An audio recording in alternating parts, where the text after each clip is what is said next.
Okay.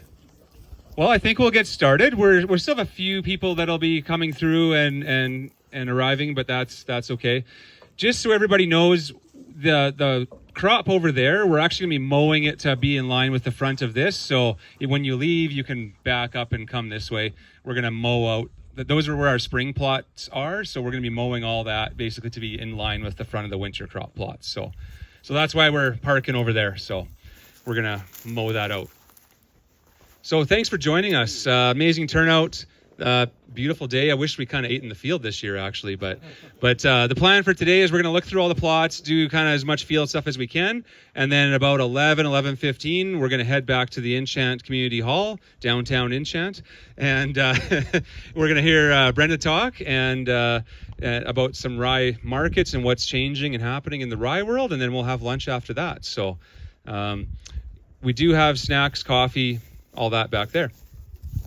I'll introduce a few people. We've got mostly shipping crew, not as many of the farming side of the Stamp Seeds group. We got Blair Baylog here on the seed sales side. We got Rod Volk, Geertje Lorensen back there. And who else do we have from the farm crew? Annika Huvenar's back there, George Martins, Adam Volcano. I see Rick Stamp back there. Hey Dad. Who else did I miss from the farm crew that's out? Oh, Lorna's out here. Lorna McLeod, Dallas Fair. Who else is on the farm team that I'm missing? Or the seed team? Okay. I got him. Thank you. Don't want to leave somebody out. And then for people that are helping out or speaking today, we've got, I see Monica Claus back there, Esri Otway, giveaway from CCAN. Who else we got? We got Dr. Rob Graff, retired plant breeder, now with SeedNet. Jeff Jackson with SeedNet. Where's Jeff? Jeff's around. Okay, yeah, back there. Mazin. Yep. Mazin's right here. Got Brian. Brian with Canterra. Brian Kennedy. Hey, Brian. You'll get your turn. Bev Jones. Yeah, and Brenda Chaden. Thank you. Yeah, she'll be speaking later. Thank you. And who else am I missing from the reps and people talking? We got Beth Brown arriving yet today. She had something to do in the morning, and then she'd be here about 9:30. So Beth is our Bayer seed treatment rep and kind of co-sponsor of the event, as you can see by some of the Bayer signs. So she'll have a moment to talk about fall crop seed treatments and things like that. And I think that covered it for people. Did I miss anyone? Okay, so the plan here today is we're going to talk fall rise. We're going to talk grain forage of fall rise, some seed treatments, going to talk winter wheats, going to talk triticales, and we're going to talk incentives. Monica's going to talk about getting new growers or expanding growers' acres of winter crops and a few best practices. And then we're going to do the rye market outlook with Brenda back at the hall. So what we've got here in this field, this one doesn't have a sign on it. This is Bebop, a new up-and-coming variety. Looks pretty good. But what I want to say about these plots, it's not science. We're not scientists. This is a farmer side-by-side. So the information we get, it's not replicated. It's farmers just doing side-by-side trials. I mean, I love this, and you need the science, but you need a little bit of this too, a bit of a demonstration. So it's going to show a little bit of how it could be in your field. I find in our demo plots, we're always shorter than your typical fields. I don't know. We tried to solve that. We tried to fertilize more. We tried to whatever. But it seems like we're always shortening stuff more. Now, we do have PGR across all these plots. So we'll get to that when we put our but I would expect some of these rye would have been more chest height than, hip height without that PGR on the crop. So, yeah, John. When do you do your PGR? So on fall crops, it's super simple. Whenever you're doing your herbicide, now registration, no PGRs are registered. So this is an experiment. So PGRs aren't registered on fall rise. That, unless I'm mistaken, anyone? But that's my understanding right now. So winter wheat, fine. But typically we're doing late April, early May. Whenever you do that herbicide timing, that's what we do with our fall crops typically. So. before heading, yeah. Growth stage 32 is perfect, and usually you should be in there spraying a herbicide at that time as well. So kind of that 4 to 5 leaf stage, I would say. In this, so these are 7.5-inch spacing. We have a box drill. So how these are planted, the box drill has 3 compartments. We load up those with 3 different varieties and calibrate each one separately. So we have 3 different seeding rates across the drill. That's why it takes a while to do, because we're calibrating every of the 3 drills in our box drill unit. We're calibrating all 3 for each different variety and use rate. And then we just go and then drive back and clean out and go and drive back. So 7.5-inch spacing on that box drill. Our normal drill is a 10-inch spacing disc drill. This is a double disc box drill, so it needs some tillage to make it work. This field is canola. It was canola last year, and it was seed canola. So we had the male and female bays. So we mow with the males. And that was this way. So if you see some striping in the plots going this direction, because every 30 feet we've got a male bay, so you get different nutrient tie up or release from those male bays. So it's nice the plots are going not the same direction as the canola, or you would have had a weird result actually. So that's why we planted them this way on purpose, because the canola was that way last year in our male female bays. And then we tilled it in the fall and planted these in shortly after that. And we had the till, which is not ideal, but because that drill doesn't go into hard ground or tough ground. So the seeding rates, they're all a little different between crop types. So it's not a perfect situation for demonstrating something. Because this is not a hybrid fall rye, the bebop, so we planted it at 40 plants per square foot. We maybe should have planted at the same rate as these, but it's going to be maybe sold a little bit differently. So this is at 40 plants per square foot. These are at 1 unit per acre. All the hybrid rye at 1 unit per acre. So that's targeting about 23 plants per square foot. And then the Tadius triticale we're going to go look at. The first plot is 30 plants per square foot, and then we've got 40 plants per square foot of the same variety. So, a little louder? Okay, thanks. So Tadius, 30 plants, and then 40 plants per square foot. So that was the only difference between those 2 plots. And then we've got the Snowcat at 40 plants, Wildfire, Cold Front, Overdrive, Winter Wheats, all at 40 plants per square foot target. We have a 10% mortality built into all of those numbers. So basically target 40, build in 10% over that for some mortality. And then on the very far side, we got tiny little plots of some experimental winter trits. Gainer, Gunner, experimental 209 at 28 plants per square foot target with those. So a little lower. We didn't have very much seed of that, so that was part of it. And that's why those plots are a little narrow there. This prior to the canola field was was an oat field and then a faba bean field prior to that. The fertility, we spread on the fertilizer a little late compared to what I would recommend or what we do in the big fields. The big fields we fall band in the fall. This actually got spread to match the other demo plots that we have. So it was spread May 20th, unfortunately, a little late. 290 pounds of 4600 spread on, and then it was we got some rain that moved some of that in actually in these plots. So it didn't probably take advantage of much of that fertility that we spread on. 90 pounds of 1152 was put on with the box drill. No fungicide was put on this. Typically we like to do full PGR, fungicides, everything. No fungicide was put across these plots actually. In crop, May 11th, axial, stellar, and manipulator was put on May 11th. Little bit on the late side, I would suggest. I would love to go late April for timing, and mainly for big fields, that's to reduce ergot in your tram lines. I think, let's get Bev, let's change it up. Bev, do you want to come up and talk about what FP's up to and your program and some of the few of these varieties and give us a start there, and then we'll kind of go variety by variety. So, thanks, Bev.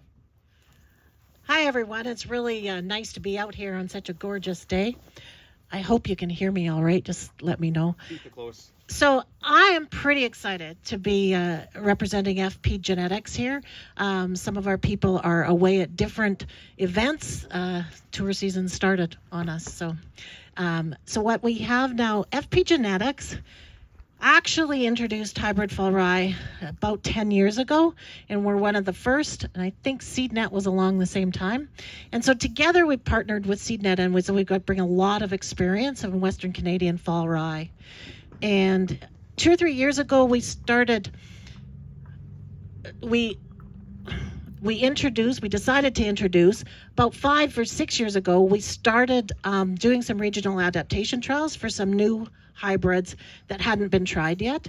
And we have quite a rigorous research and demo program led by Michelle Beath, based out of Saskatoon, across Western Canada for all crops, but really focused on identifying some new hybrid fall rye. And so we're pretty excited to be bringing these ones here with you. So we've got 2 new that we're launching this year for the first time. They are proven. We've had them growing for several years, and they are in some demonstration plots across the prairies right now, and they came up through the winter very, very well. They've yielded well, and we have tested these for more than 4 years, and then of course help them go through the registration system. So we have full confidence. FP is changing the status quo a little bit by bringing in new hybrid fall rye from some different breeders. We collaborate with breeders across the pond and look at their material and bring it in. And these happen to be the 2 now, but we are continually looking. However, our plan is only really ever to pick the best 1 or 2. I'll be honest, most of our research doesn't show a huge difference between the hybrid fall rye. They really are all pretty good that come here, and they tend to be, Greg can correct me down in this region, but they tend to be 20 to 40% above your OP pollinated rye, and you might even get different here. So Yeah, that'd be the number I would use. So they do well. Rye itself, especially the hybrid fall rye, they have an allelopathic effect, which helps the roots actually help suppress some of the weeds, which is nice. And their competition, they seem to really fill in and they compete. So that helps with some of your weed control and some of the other work. So we do have people. I've only actually been with FP a year, so we have people with a lot more experience in hybrid fall rye. So I will answer your questions as best I can, but I will be happy to get the answer for you too if I'm not able to. But this year we're launching Kasani, SU Kasani, and SU Performer. Right here behind me is SU Kasani. And what we've found with it is, across all of our testing, across all of the rye, it is the most consistent performer, no matter the conditions. It has good yield potential, but it typically stays in that band. I'm going to talk about performer in a minute. Performer has a little bit better yield potential, but sometimes in poorer conditions, maybe it just has a wider band of what its range of performance can be. So Kasani has been the most consistent. It's a very good grain variety. It yields 120% of Hazlitt, which has been our check for, and it is 2 days shorter than Hazlitt and about 9 centimeters shorter than Hazlitt typically in our trials. We're also looking at, and Greg's going to talk about ergot a bit later on, I think. So, but to manage ergot, with any crop, but it is a case of it needs pollen. So it's a case of looking at the yield when hybrid fall rye is reducing the sterility, and of course looking at the environment. So this variety, Kasani, has what's called Xenia surge. So we've actually got some open pollinated within it to increase the pollen load, which will help bring down the ergot, and call it Xenia surge. And it also at the same time increases the heterosis. So it actually boosts rather than dragging down the yield. There is a common gene used called ours is Xenia surge. There's a gene IRAN9, which is a publicly available gene that is a very heavy pollen producer, but it comes with a very extreme yield drag. So our system, Xenia Surges, actually helps boost yield versus dragging it down. So we're pretty excited about it, and we, as I said, we do find most of the varieties perform very well. So I'm not going to tell you this is better than all of the other hybrid varieties, but it does very well, and I think you'd be very happy with it trying it anywhere. So it's winter survivability. Kasani's also got an extremely good winter survivability of over 97% across the prairies, across the different tests. And so that's Kasani here. And if you do come up close and look at it, you'll be able to see the pollen.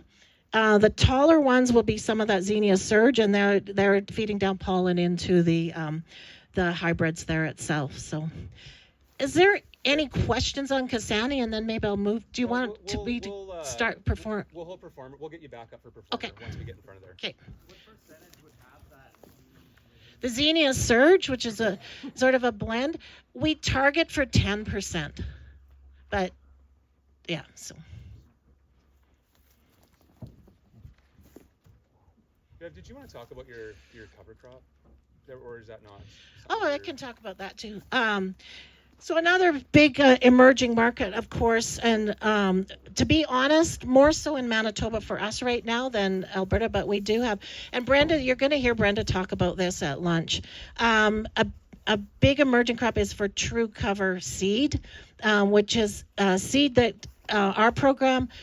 With authorized dealers, you can sell the seed off of the F1. So it'd be the F2, so you can plant it, take the production off that field and sell it to a company to be seeded as a true cover crop into the U.S. only. It's for export only, and that is through authorized dealers. So it is a program. It opens up a new market opportunity for the output of your hybrid rye grain that comes out, or the production out of it. It's not grain. You can't sell grain as seed, but yeah.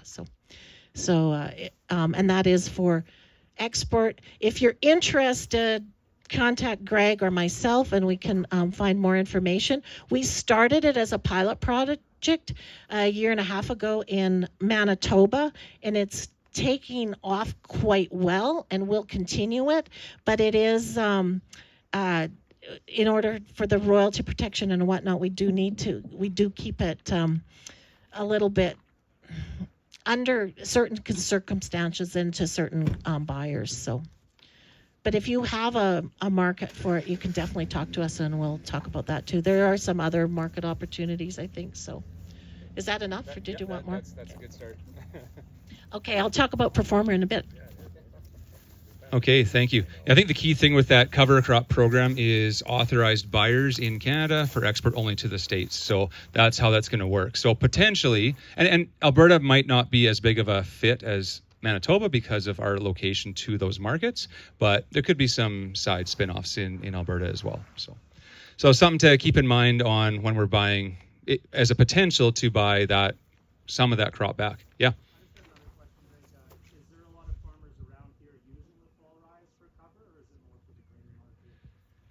Yeah, so the question was people using fall rye for cover.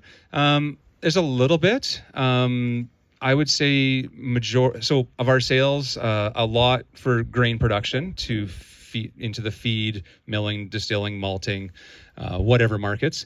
And I would say the feed market in Southern Alberta has kind of established as a bit more of a rye buyer than it used to be, and that's kind of your floor basically. And as far as cover and the silage, and silage would be a massive part of what we do with these varieties as well. And most hybrid rye varieties make phenomenal dual purpose varieties as well. And then as far as cover crops go in Southern Alberta, well, you probably wouldn't want to plant a hybrid because it would be too expensive. That's where the traditional varieties come in, or potentially something like a bebop or something when it does launch. It's not available yet. But yeah, say a traditional variety like a Hazlitt.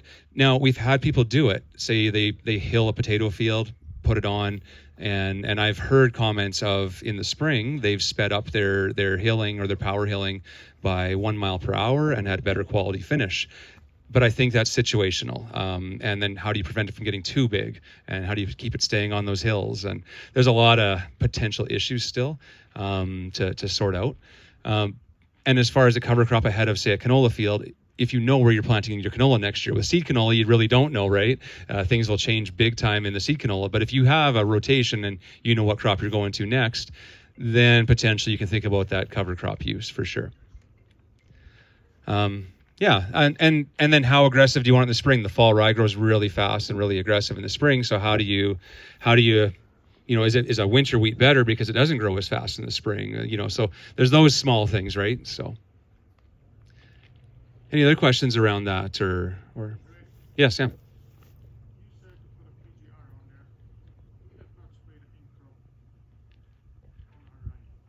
Okay, amazing.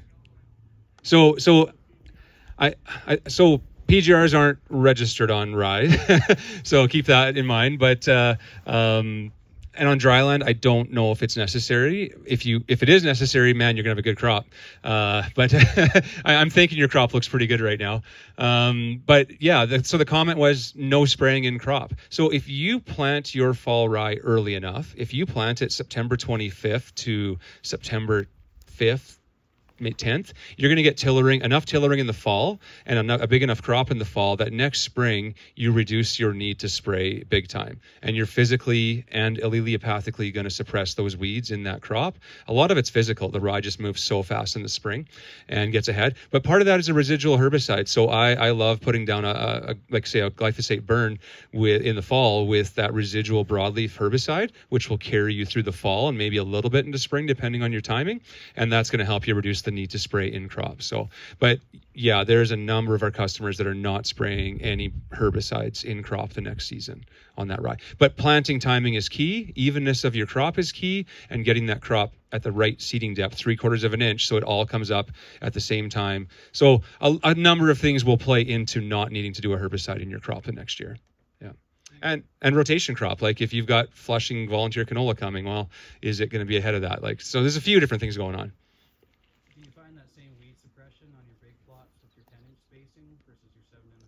I would say 10-inch spacing for sure. Yeah, but obviously narrower is better from an ergot reduction and suppression because you've got a more crop all flowering at more even times than a wider row spacing. But 10-inch spacing I think is fine for weed suppression. But we get to 12 and you start, maybe that's more of a concern. But physically and alleliopathically, but that crop, once it's knee high and it's ahead of all the other weeds, any weeds coming are going to get shaded out and not make it. Other question? What residual broadleaf do you like to put through glyphosate? I wrote down what is registered.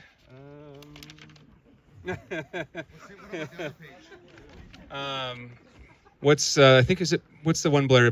I'm thinking black. No, Goldwing. Goldwing is registered. Now, non-on label, really anything is going to be fine that's controlling a broadleaf. So basically anything that's going to control a broadleaf as a broadleaf residual on a cereal crop, we've found is fine, but you didn't hear that from me. So registered is Goldwing. So, but we've used a number of different on the trials. So, yeah, it's always the fine line, isn't it? Yeah. So maybe let's just move a little bit forward, and then I'll maybe go over what makes a perfect rye farmer in my mind. We talked about that a little bit. So George, if you want to jump in George, are you still here? Yeah. If you want to jump in the truck, and we'll just move this truck forward. So we'll go in front of the Serafino plot here.